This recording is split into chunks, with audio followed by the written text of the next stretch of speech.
내가 매일 기쁘게 술래 얘기를 행하면 주의 팔이 나를 안보하며 내가 주의 큰 복을 받는 참된 비결은 주의 영이 함께합니다. 성령이 계시네 할렐루야 함께하시네 좁은 길을 걸으며 밤낮 기뻐하는 것 주의 영이 함께합니다. 전일 죄에 빠져서 평안함이 없을 때 예수 십자가의 공로 힘입어 그 발 아래 엎드려 참된 평화 얻으면 주의 영이 함께합니다. 성령이 계시네 할렐루야 함께하시네 좁은 길을 걸으며 밤낮 기뻐하는 것 주의 영이 함께합니다.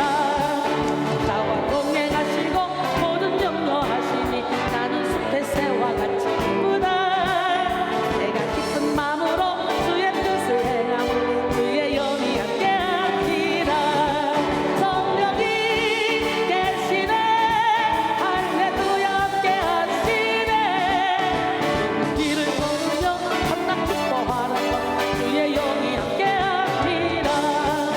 세상 모든 욕망과 나의 모든 정욕은 세상 모든 욕망과 나의 모든 정욕은 세상 모든 욕망과 나의 모든 정욕은 세상 모든 욕망과 나의 모든 정욕은 세상 모든 욕망과 나의 모든 정욕. 이 시간 십자가에 이미 못을 박았네. 어디에?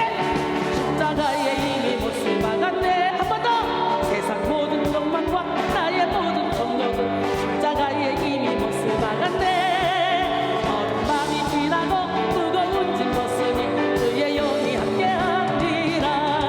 성령이 계시네 할렐루야 함께하시네 좁은 길을 걸으며 밤낮 기뻐하는 것 주의 영이 함께합니다. 성령이 계시네 할렐루야 함께하시네 좁은 길을 걸으며 밤낮 기뻐하는 것 주의 영이 함께합니다. 내가 매일 기쁘게 술래 얘기를 해가면 주의 팔이 나를 안보하며 내가 주의 큰 복을 받는 참된 비결은 주의 영이 함께합니다. 성령이 계시네 할렐루야 함께하시네 좁은 길을 걸으며 밤낮 기뻐하는 것 주의 영이 함께합니다. 오늘 은혜 받으실 말씀 요엘서 2장 28절로 32절 말씀입니다. 요엘서 2장 28절로 32절 말씀 우리 함께 합독합니다. 그 후에 내가 내 영을 만민에게 부어주리니 너희 자녀들이 장래일을 말할 것이며 너희 늙은이는 꿈을 꾸며 너희 젊은이는 이상을 볼 것이며 그때 내가 또 내 영을 남종과 여종에게 부어줄 것이며 내가 이적을 하늘과 땅에 베풀리니 곧 피와 불과 연기 기둥이라. 여호와의 크고 두려운 날이 이르기 전에 해가 어두워지고 달이 핏빛같이 변하려니와 누구든지 여호와의 이름을 부르는 자는 구원을 얻으리니 이는 나 여호와의 말대로 시온 산과 예루살렘에서 피할 자가 있을 것이며 남은 자 중에 나 여호와의 부름을 받을 자가 있을 것임이니라. 오늘은 성령 강림 주일입니다. 성령 강림절은 예수님이 부활하신 날로부터 50일째가 되는 날로 성령께서 불과 바람의 모습으로 성도 공동체에게 강림하신 것을 기념하는 날입니다.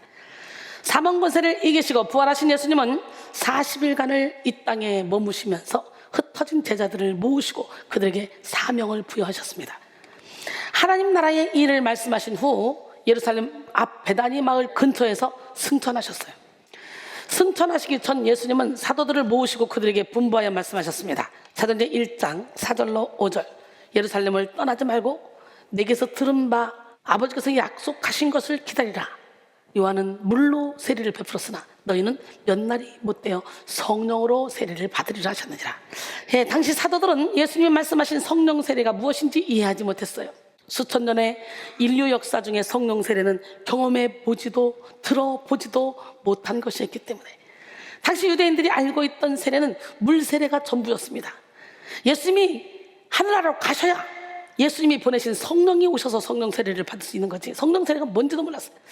애굽의 노예살이를 하던 이스라엘 백성들이 홍해를 건너 자유자가 되어 하나님의 백성으로 삶을 살았듯이 유대인들은 물 세례를 통해 죄와 허물을 씻김받고 하나님의 자녀가 된다고 생각했어요. 이 성령 세례는 이미 창세기 시절부터 성부, 성자, 성령 삼위일체 하나님이 인간을 지으시고 계속 운행을 해오신 거예요. 여러분, 깨끗하게 하는 물로 옛사람의 옷을 벗고 새사람의 옷을 입게 된다고 생각한 거야. 내가 물 세례만 받으면. 그래서 사도 바울은 이 물의 근원이 예수 그리스도라고 고린도인들에게 말하고 있습니다. 고린도전서 10장 1절로 4절, 형제들아 나는 너희가 알지 못하기를 원하지 아니하노니 우리 조상들이 다 구름 아래에 있고 바다 가운데로 지나며 모세에게 속하여 다 구름과 바다에서 세례를 받고 다 같은 신령한 음식을 먹으며 다 같은 신령한 음료를 마셨으니 이는 그들을 따르는 신령한 반석으로부터 마셨음에 그 반석은 곧 그리스도시라 그랬어요. 그런데 승천하시는 예수님은 성령으로 세례를 받으리라. 할렐루야.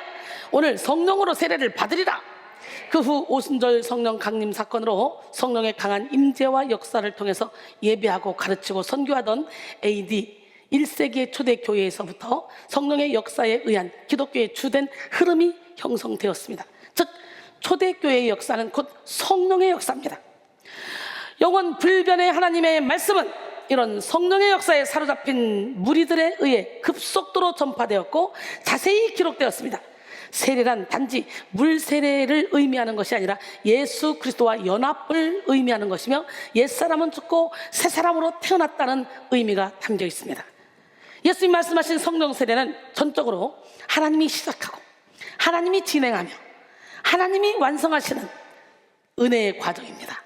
물로, 바람으로, 불로, 기름으로, 세미한 음성으로, 진리로 역사하시는 성령께서 사람 위에 강림하셔서 영에 속한 치유와 변화를 일으키시고 능력으로 부으시는 과정이 성령 세례입니다.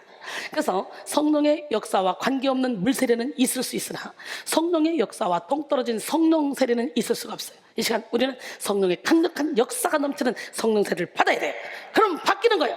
에베소 5장 15절로 18절, 그런즉 너희가 어떻게 행할지를 자세히 주의하여 지혜 없는 자같이 하지 말고 오직 지혜 있는 자같이 하여 세월을 아끼라. 때가 악하니라. 그러므로 어리석은 자가 되지 말고 오직 주의 뜻이 무엇인가 이해하라. 술 취하지 말라. 이는 방탕한 것이니 오직 성령의 충만함을 받으라.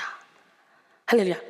성령 세례의 주체가 되시는 성령님은 삼위 하나님 가운데 한 분으로서 교회와 하나님 나라의 본질입니다. 그래서 성령 세례가 있는 곳에는 하나님의 말씀이 성취되는 역사가 일어납니다. 성령 세례를 받을 때 우리는 자기 죄를 깨닫게 되어 회개하게 되고 인생의 참된 구주가 되시는 예수 그리스도를 분명하게 믿고 그분의 말씀에 철저히 순종하게 됩니다. 강력한 성령 세례가 임할 때 우리는 성품과 존재의 변화를 경험하며 새로운 피조물로서의 삶을 살게 되고 사명을 감당하기 위한 은사와 능력을 받게 됩니다.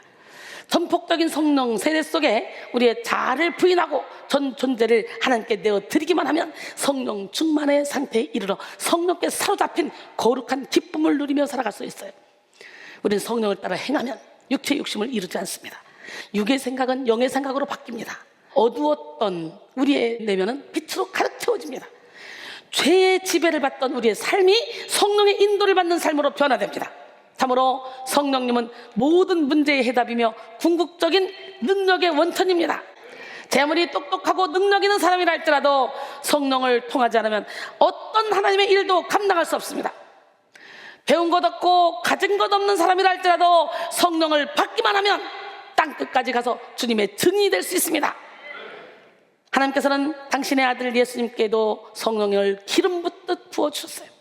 사도행전 10장 38절에 보니까 하나님이 나사렛 예수에게 성령과 능력을 기름 붓듯 하셨으며 그가 두루 다니시며 선한 일을 행하시고 마귀에게 눌린 모든 사람을 고치셨으니 이는 하나님이 함께 하셨습니다.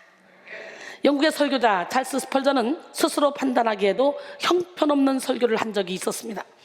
허둥대면서 더듬거리는 말로 설교를 했던 것 같아요. 그런 설교를 망쳤구나 라고 생각했습니다. 수팔자는 무릎을 꿇고 주님은 아무것도 없는 데서 필요한 것을 행하실 수 있습니다. 저의 설교를 축복해 주소서. 밤을 지새우며 기도를 했습니다. 그리고 다음 주에 설교를 잘해서 보상을 하려고 생각했죠. 그는 열심히 준비를 했고 다가온 주일날 설교를 기분 좋게 마쳤습니다. 예배가 끝나자 교인들이 다가와서 은혜 받았다고 했습니다. 그때 스펄전은 두 설교의 결과를 알아보고자 했어요. 근데 놀랍게도 실패했다고 생각한 그 설교를 듣고 49명이 회심자가 생겼지만 열심히 준비해서 자랑스럽게 끝냈던 설교는 한 영혼도 구원하지 못했음을 알게 되었습니다. 사람의 생각과 달리 하나님의 영이 스스로 보잘것없다고 여긴 설교를 사용하시고 잘했다고 여긴 설교를 쓰시지 않았다는 사실을 깨달았어요. 오늘날에도 하나님은 성령의 도움을 의지하지 않고 인간적인 잘남을 앞세우는 사람들을 안타까워하십니다. 하나님의 일은 오직 성령으로만 가능하기 때문이죠. 성령님이 하시는 일들은 육적인 생각과 시선으로 해석할 수 있는 일이 아닙니다. 그러나 성령의 역사를 가장 먼저 감지할 수 있는 공간이 있는데요, 바로 우리의 영혼이죠. 예수님은 우리 영혼이 성령을 지각할 수 있도록 약속해 주셨어요. 고린도전서 2장 13절로 14절, 우리가 이것을 말하거니와 사람의 지혜가 가르친 말로 아니하고 오직 성령께서 가르치신 것으로 하니 영적인 일은 영적인 것으로 분별하느니라. 육에 속한 사람은 하나님의 성령의 일들을 받지 아니하나니 이는 그것들이 그에게는 어리석게 보이며 또 그는 그것들을 알 수도 없나니 그러한 일은 영적으로 분별되기 때문이라. 부활 승천하신 예수님은 제자들에게 성령을 기다리라고 명령하시면서 성령만이 유일무이한 복음 역사의 통로임을 증거하셨습니다. 성 어거스틴은 성령이 없으면 우리는 하나님을 사랑할 수도 없거니와 그의 계명을 지킬 수도 없다라고 말했어요.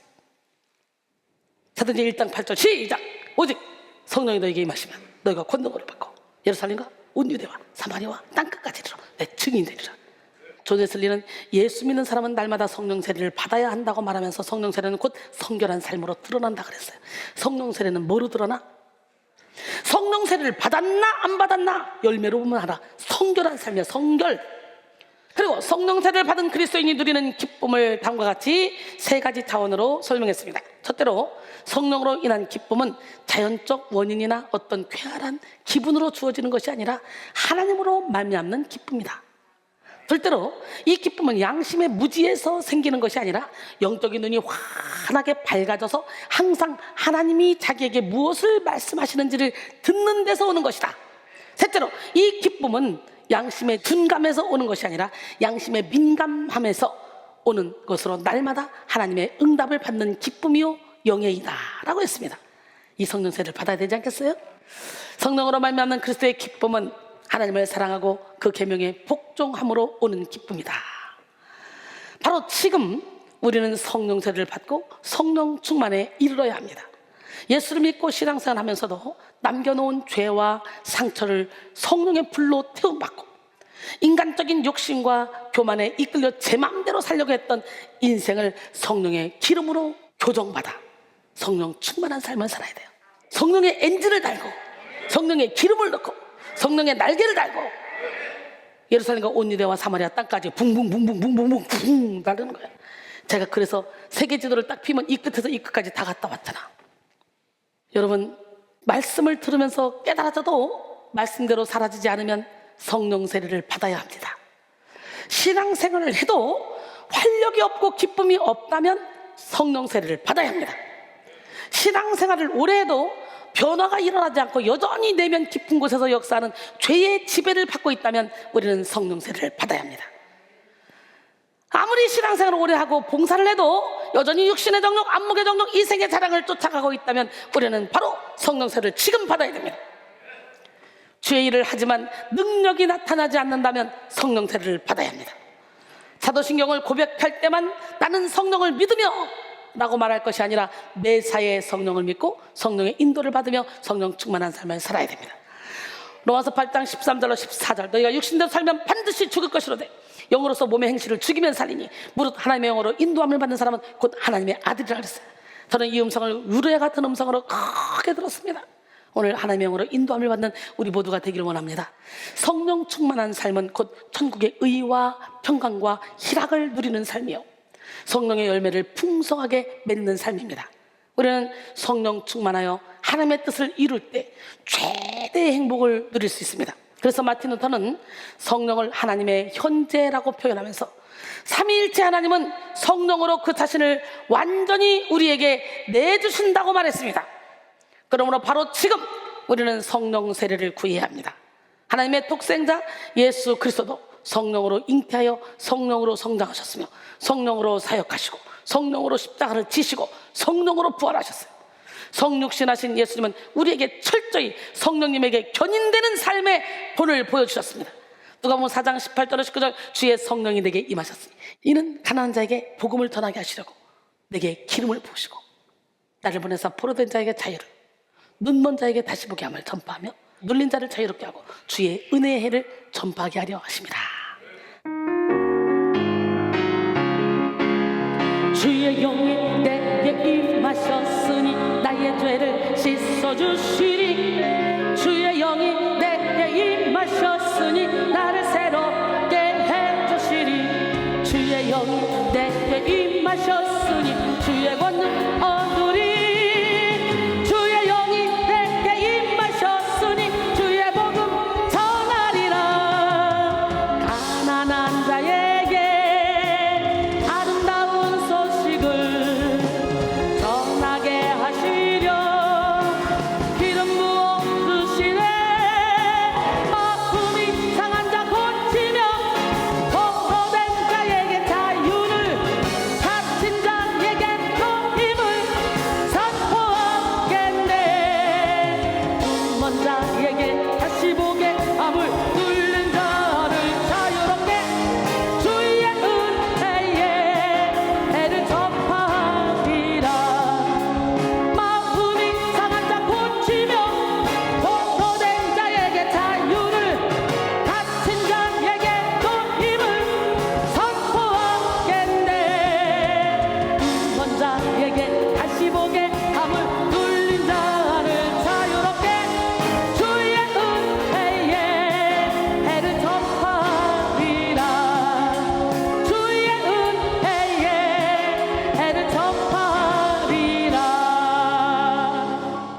성령의 충만함을 받으면 우리는 우리의 영혼력이 자다가 벌떡 깨어나는 역사가 일어납니다. 자다가 깰 때라, 자다가 깰 때라, 자다가 깰 때라, 자다가 깰 때라, 자다가 깰 때라, 자다가 깰 때라. 밤이 깊고 낮이 가까이 왔으니 어둠의 이를 벗고 빛의 갑옷을 입으라. 빛의 갑옷을 입고 빛을 발하라. 빛을 발하라. 빛의 갑옷을 입고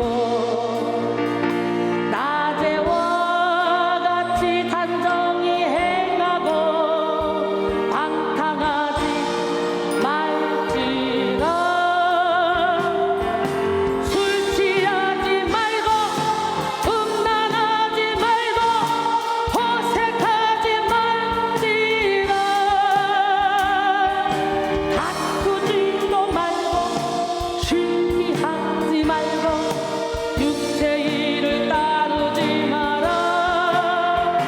빛의 갑옷을 입고 낮에와 같이 단정히 행하고 방탕하지 말지라.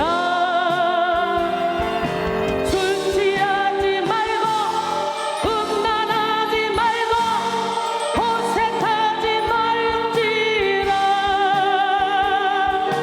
다투지도 말고 취하지 말고 육체 일을 따르지 마라. 자다가 깰 때라, 자다가 깰 때라, 자다가 깰 때라, 자다가 깰 때라.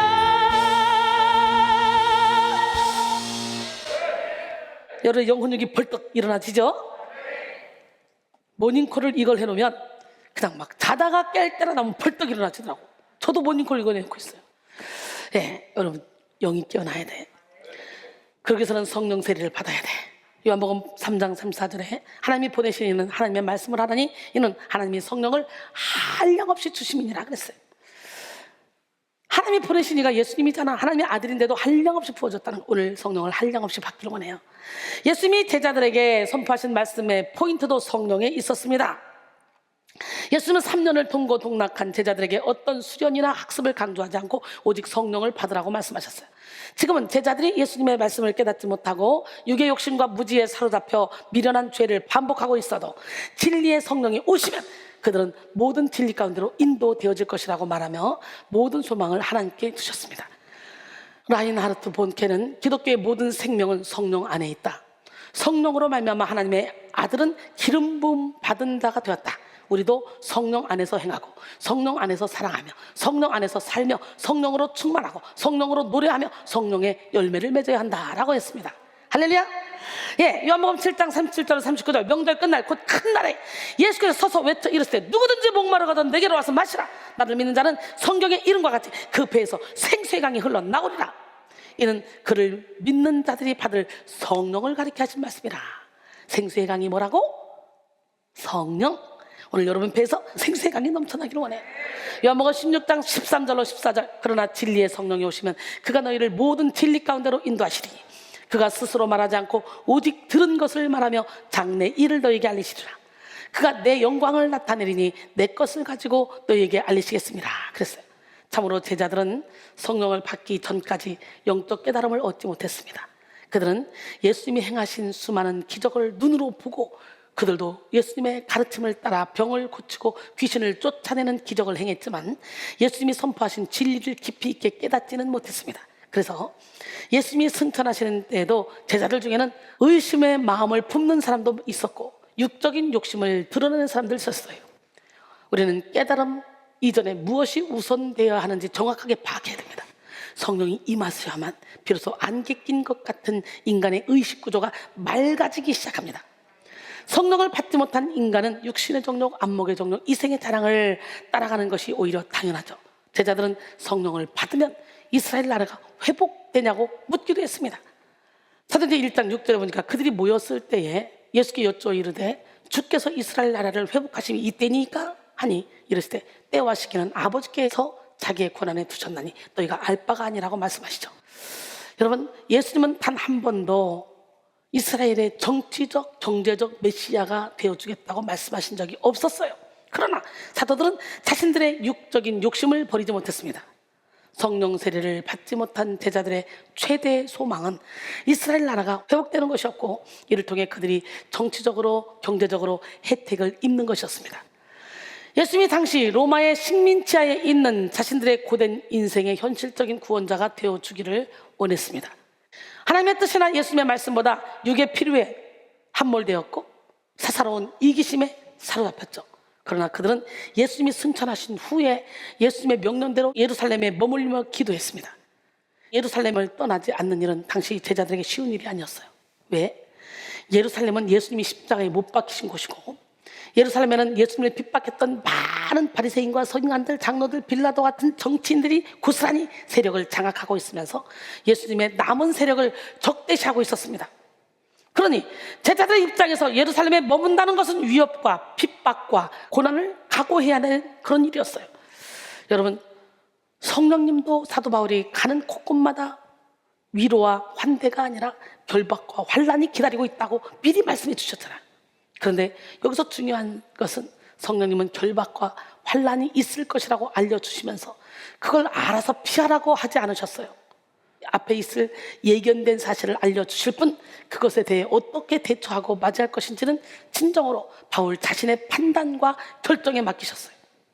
사도행전 20장 23절 24절 오직 성령이 각 성에서 내게 증언하여 결박과 환난이 나를 기다린다 하시나 내가 달려갈 길과 주 예수께 받은 사명 곧 하나님의 은혜의 복음을 증언하는 일을 마치려 하면 나의 생명조차 조금도 귀한 것으로 여기지 아니하노라.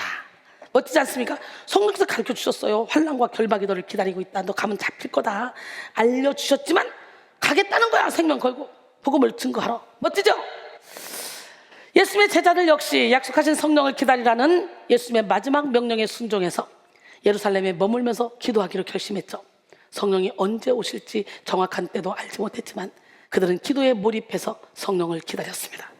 120무리가 마음을 같이 해서 기도에 힘썼죠. 사도행전 1장 14절에 여자들과 예수의 어머니 마리아와 예수의 아우들과 더불어 마음을 같이하여 오로지 기도에 힘쓰니라. 그래서 마지막까지 기도해서 승리한 120문도에게 성령이 임했잖아요. 결국 성령은 오순절에 기도하는 공동체 가운데 임했어요. 오순절은 6월절이 지나고 난 다음 50일째 되는 날을 알았죠. 그러니까 예수님이 승천하시고 10일 만에 성령이 강림하신 거예요. 오순절에 나타난 성령 강림은 교회의 공식적인 출범을 확정짓고 구약 성경과 성육신하신 예수 그리스도를 통해 선포된 말씀이 완전하게 성취되도록 만든 역사적 사건입니다.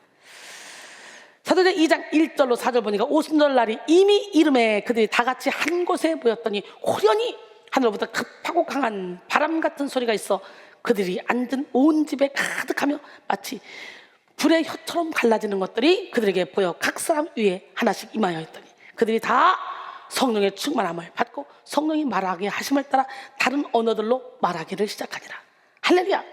성령이 임할 때 그들의 공동체 안에는 태풍이 지나가는 듯한 소리가 가득했습니다. 실제로 바람이 불어온 것은 아니고 바람의 소리가 온 방 안에 가득했습니다. 그것도 회오리 바람이나 태풍과 같이 돌진해 오는 듯한 급하고 강한 바람 소리가 방 안에 가득 메웠어요. 이야, 제가 뉴브른스 위기에서 집회를 하는데 그냥 성령의 바람이 그 여러분 앉은 그 의자 밑으로 막 휘몰아치듯이 지나가는데요. 사람들 발 밑으로 막 돌아다니고 그래가지고 사람들이 다 놀래가지고 왜 이러지? 그래가지고 에어컨 틀어놔 봐, 선풍기 틀어놔 봐. 우리가 예배 시간에 그러고 있었다니까. 근데요, 집회하다 보면 생수가 막 떨어지기도 하고 실제적으로 또 막 안개처럼 자욱해지기도 하고 성령의 역사가 강하게 여러 가지로 나타납니다. 그러니 여러분이 경험했던 것만 하나님의 역사라고 생각하지 마시고 여러분 틀을 다 깨시고 보혈의 피로 여러분 자신을 덮고 오직 성령의 역사를 구하기를 원합니다. 뿐만 아니라 성령이 강림하자 불이 각 사람에게 임하는 것이 보였어요. 그런데 바람과 불의 모습은 동시적이었어. 동시적. 어느 것이 먼저 오고 어느 것이 늦게 온 게 아니라 동시에 나타난 현상이었어. 급하고 강한 바람 같은 소리로 불의 혀처럼 갈라지는 그 모습으로 임한 성령을 받은 사람들은 성령이 말하게 하심을 따라 다른 말로 막 시작하는 거야. 지금 우리가 말하는 대신 방언이 아니라 대인 방언. 이거 받으면 너무 좋겠지. 각국의 언어로 막 여기서 설교를 하는데 사람들은 각국의 언어로 다 알아듣는 거야 막 그냥. 그래서 사도행전 2장의 방언 현상을 방언의 은사라고 하지 않고 방언의 표적이라고 합니다. 오순절 마가다락방에 있던 사람들은 놀랍게도 한 번도 사용해 본 적이 없는 각 나라의 말로 말하게 되었어요. 그래서 천하 각국에서 온 사람들이 그 소리를 자기들의 말로 알아듣게 된 거야. 술 취한 사람이 술기운에 이끌리듯 성령 세례를 받은 사람들은 성령의 능력에 이끌린 거예요. 그들은 극도의 기쁨과 능력, 자유를 표출했고 천하 각국에서 예루살렘으로 모여든 사람들은 이들의 모습을 보고 새술에 취했다고 말했습니다. 그때 베드로가 그들 가운데 일어서서 오늘 본문인 요엘서 2장 28절부터 32절을 인용하면서 지금 나타난 현상에 대한 성경적 설명을 했어요. 성령의 불을 받은 이후에 오늘 본문 말씀을 가지고 설교를 하는 거예요. 불 받자마자 바로 베드로가 일어나서 사도행전 2장 14절로 21절 베드로가 11사도와 함께 서서 소리를 높여 이르되 유대인들과 예루살렘에 사는 모든 사람들아 이 일을 너희로 알게 할 것이니 내 말에 귀를 기울이라. 때가 제3시니 너희 생각과 같이 이 사람들이 취한 것이 아니라 이는 곧 선지자 요엘을 통하여 말씀하신 것이니 이로써 하나님이 말씀하시기를 말세에 내가 내 영을 모든 육체에 부어주리니 너희 자녀들은 예언할 것이요 너희 젊은이들은 환상을 보고 너희 늙은이들은 꿈을 꾸리라. 그때 내가 내 영을 내 남종과 여종들에게 부어주리니 그들이 예언할 것이요 또 내가 위로 하늘에서는 기사를 아래로 땅에서는 징조를 베풀리니 곧 피와 불과 연기로다. 주의 크고 영화로운 날이 이르기 전에 해가 변하여 어두워지고 달이 변하여 피가 되리라. 그러나 누구든지 내 이름을 부르는 자는 구원을 받으리라 하였느니라. 할렐루야. 요엘 선지자는 남유다의 요아스 왕 때 활동했던 선지자인데요, 정치적으로 경제적으로 사회적으로 매우 혼란한 시기에 말씀을 선포했던 사람이에요. 어린 나이에 왕으로 세워졌던 요아스는 처음에는 하나님이 보시기 좋게 정치를 잘 펼쳤어요. 정직하게 행하고 하나님의 말씀을 준수하려고 노력했습니다. 영성 개혁이라고 말할 수 있을 정도로 강력한 리더십으로 파손된 성전을 수리하고 백성들에게 하나님을 경외하고 섬기도록 독려했습니다. 그런데 제사장 여호야다가 죽은 후 그는 하나님을 버리고 우상을 섬기는 죄를 범하고 말았어요. 타락했어요. 리더십의 타락은 곧 국가의 타락으로 이어졌고 유다 민족은 하나님을 떠나 악을 행하며 패망의 길로 달려갔습니다. 하나님은 그런 유다 백성들을 깨닫게 하시려고 환난을 허락하셨고 요엘 선지자는 환난을 허락하신 하나님의 의도를 말씀으로 선포했습니다. 요엘서의 첫 번째로 등장한 환난은 메뚜기 재앙입니다. 메뚜기 재앙을 만난 유다에는 먹을 음식이 없었어요. 아무리 열심히 농사를 짓고 곡식을 지키려고 애를 써도 갑자기 들이닥친 메뚜기 떼로 인해 유다인들은 추수할 것이 없었어. 요엘서 1장 4절 팥중이가 남긴 것을 메뚜기가 먹고 메뚜기가 남긴 것을 느치가 먹고 느치가 남긴 것을 황충이 먹었도다 그랬어요. 설상가상으로 그들에게는 극심한 가뭄이 찾아왔습니다. 요엘서 1장 10절에 밭이 황무하고 토지가 마르니 곡식이 떨어지며 새 포도주가 말랐고 기름이 다하였도다. 뿐만 아니라 유다 백성들은요 씨앗을 심어도 흙 아래에서 다 썩어버리는 재앙을 만났어요. 이제 그들에게는 소망이 없었어요. 아무리 애를 써도 문제를 해결할 수 없었어요. 그런 중에 그들은 잘 훈련된 외국 군대의 침략을 받아 초토화가 되고 말았어. 온 유다 땅에 탄식과 절규 소리가 가득했고 절망의 기운이 가득했습니다. 이런 환난 중에 요엘 선지자는 이 모든 원인이 바로 하나님을 떠난 영적인 죄이며 이제라도 회개하고 하나님께로 돌아오라고 외쳤습니다. 요엘서 2장 12절로 13절 여호와의 말씀에 너희는 이제라도 금식하고 울며 애통하고 마음을 다하여 내게로 돌아오라 하셨나니 너희는 옷을 찢지 말고 마음을 찢고 너희 하나님 여호와께로 돌아올지어다. 그는 은혜로우시며 자비로우시며 노하기를 더디하시며 인애가 크시사 뜻을 돌이켜 재앙을 내리지 아니하시나니. 아멘. 이와 같은 요엘 선지자의 외침은 구약 성경 전체를 통해 선포된 하나님의 본심이었습니다. 그렇습니다. 천하 만물을 주관하시는 하나님이 우리 삶을 치셨을 때 우리는 다시 한번 하나님께 돌아갈 기회를 삼고 회개하여 우리를 향하신 하나님의 뜻을 깨닫고자 힘써야 합니다. 하나님은 회개하면 언제든지 성령을 선물로 주시고 회복의 은혜를 허락하십니다. 역대하 7장 13절로 16절 혹 내가 하늘을 닫고 비를 내리지 아니하거나 혹 메뚜기들에게 토산을 먹게 하거나 혹 전염병이 내 백성 가운데 유행하게 할 때에 내 이름으로 일컫는 내 백성이 그들의 악한 길에서 떠나 스스로 낮추고 기도하여 내 얼굴을 찾으면 내가 하늘에서 듣고 그들의 죄를 사하고 그들의 땅을 고칠지라. 이제 이곳에서 하는 기도에 내가 눈을 들고 귀를 기울이리니 이는 내가 이미 이 성전을 택하고 거룩하게 하여 내 이름을 여기에 영원히 있게 하였습니다. 내 눈과 내 마음이 항상 여기에 있으리라. 여기가 어디예요? 솔로몬이 지은 성전이야. 하나님의 성전이야. 그러니까 여러분 에이 집에서 기도해도 되지 뭐. 그런데 이왕이면 하나님의 눈이 항상 머무는 성전에 와서 기도하는 게 더 효과적이겠죠. 이어서 우리 요엘 선지자는 성령을 만민에게 부어주겠다는 본문 말씀을 선포함으로 성령 세례가 모든 재앙과 환난 속에서 하나님이 취하시는 해결아님을 증거했습니다. 요엘서 2장 28절 30절 오늘 본문이죠. 그 후에 내가 내 영을 만민에게 부어주리니 너희 자녀들이 장래일을 말할 것이며 너희 늙은이는 꿈을 꾸고 너희 젊은이는 이상을 볼 것이며 그때에 내가 또 내 영을 남종과 여종에게 부어줄 것이며 내가 이적을 하늘과 땅에 베풀리니 곧 피와 불과 연기 기둥이라. 내 영에 해당하는 루의 어근이 루아인데요, 바람이 불거나 호흡을 불어 놓는 행위를 나타내는 어원에서 유래한 단어로 삼위일체의 제3위이신 성령 하나님을 지칭하는 거예요. 바람, 루아흐. 하나님은 그의 성령을 만민에게 부어주실 것이라고 말씀하시는데 여기서 만민에게 해당하는 콜 빠사르는 문자적으로 모든 육체라는 의미입니다.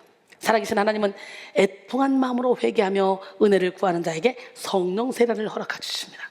그래서 남녀노소 할 것 없이 구하는 자는 성령을 받을 수 있고 성령을 받은 사람은 누구나 하나님의 일을 깨닫고 천국의 이상을 보며 하나님의 비전을 품게 됩니다.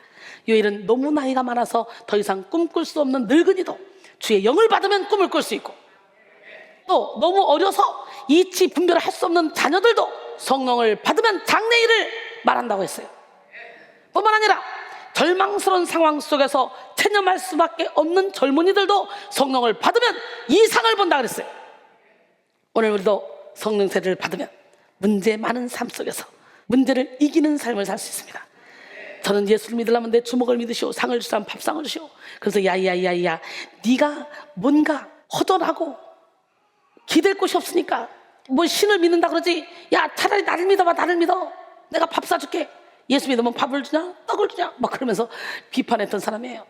그 사람이 진짜 성령의 충만을 받고 나니까 웬일입니까? 모든 것을 확 다 던져버리고 하나님만 바라보고 달려가는 거예요. 멋지지 않습니까?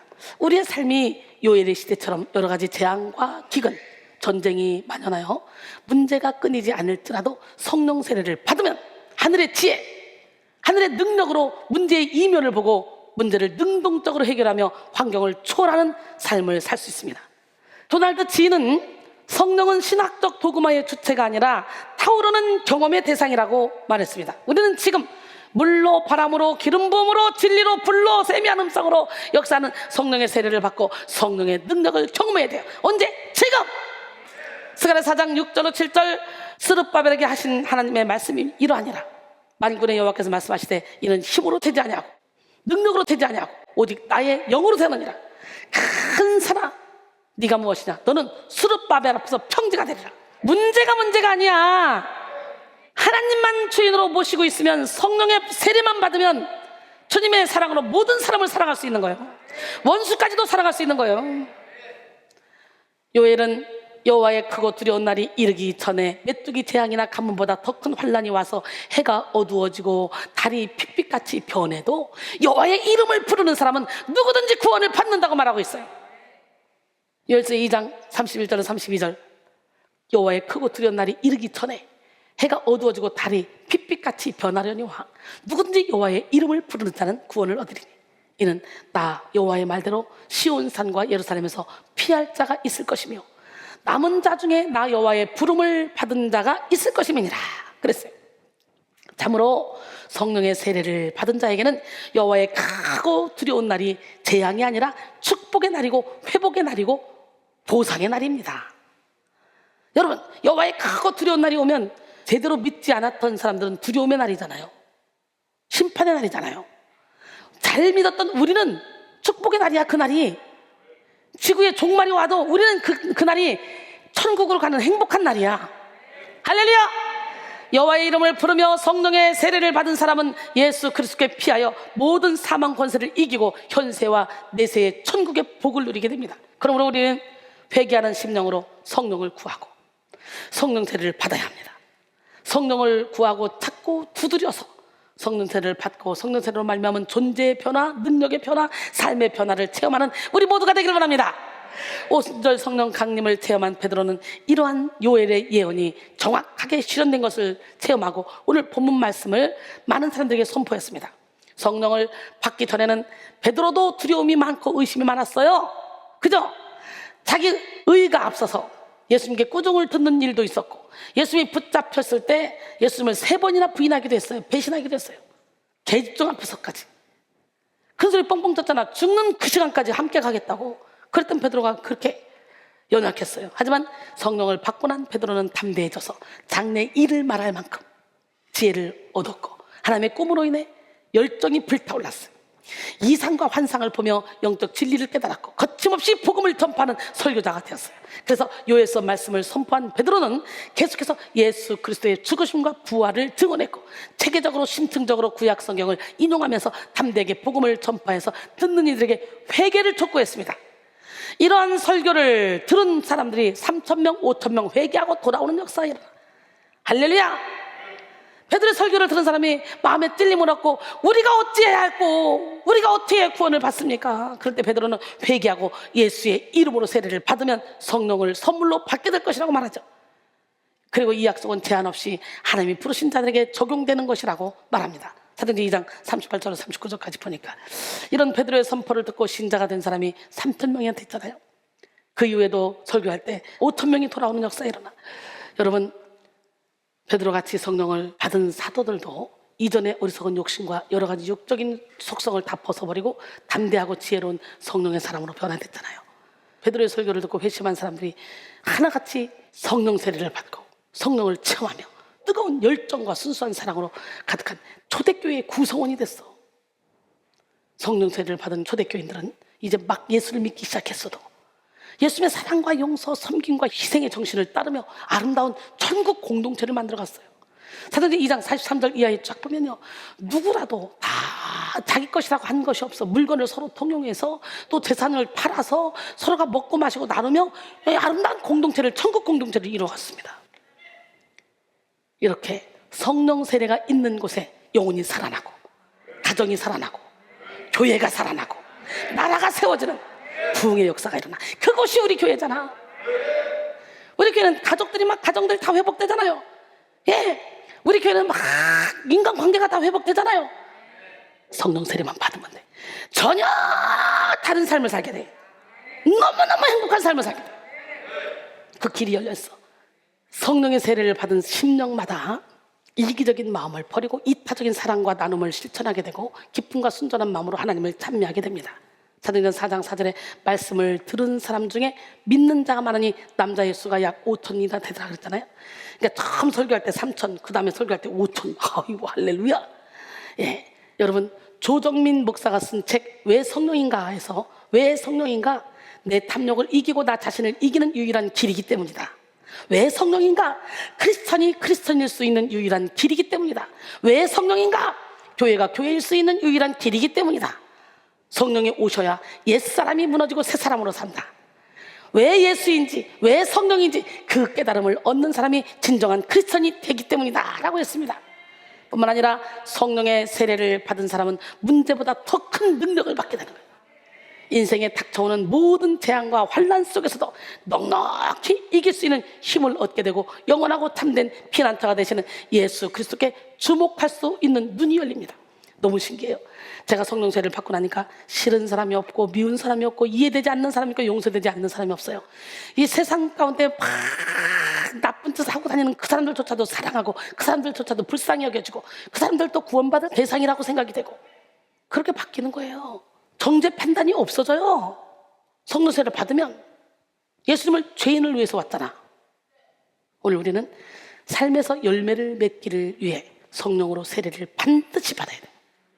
삶에 닥쳐오는 모든 문제를 극복하고 환경을 초월하기 위해 성령 세례를 받아야 하고, 하나님이 주신 비전을 품고 사명을 감당하는 삶을 살기 위해 성령 세례를 받아야 합니다. 결론적으로 사랑하는 성도 여러분, 성령 강림 주일이에요. 지금 받아야 돼, 지금. 성령 세례는 인류 구원을 위해 하나님이 택하신 최종적인 해결책, 방법입니다. 우리가 범죄하며 악한 길을 갈 때 하나님은 여러 가지 삶의 문제를 통해 우리를 깨닫게 하시죠.